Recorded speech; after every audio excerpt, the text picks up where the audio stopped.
taş atay mı ayıp adem? Suğu çıksa yıraktın taş atay mı ayıp adem?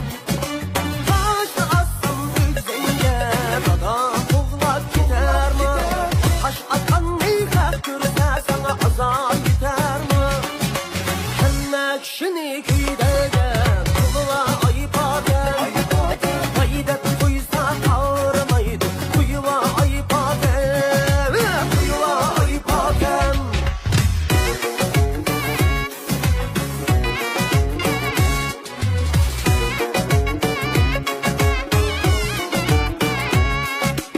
Sana itaat kızım var, çürüğümde bir tala.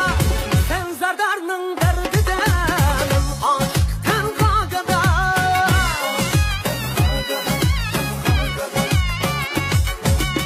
Sen zardarının derdidenim, aşık kada. Hemme kişini küydegen, kuluva ayıp adem. Haydet kuysa ağırmaydı, kuyuva ayıp adem. Kuyuva ayıp adem.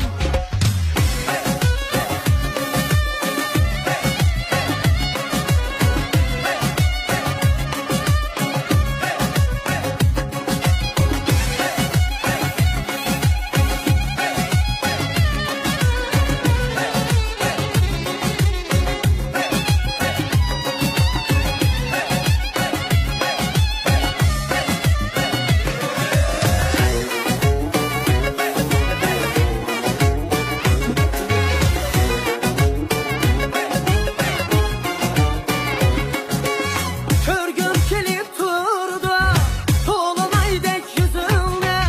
Ya çıkmadın ayıp adem, bizden sonra büzülür.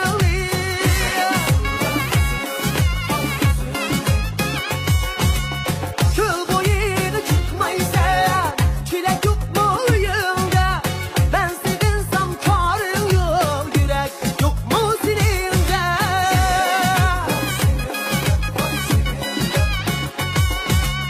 Ben sevinsem karın yok, yürek yok mu seninle?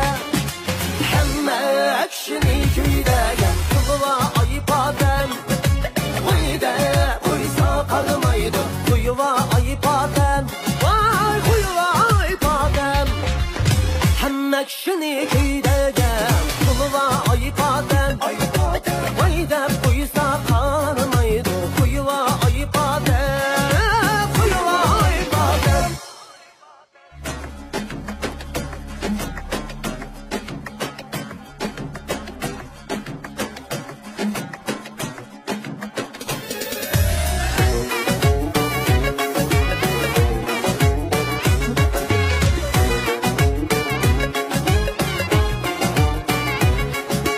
Bugün akşam üzerinde taş atay mı ayıp adem?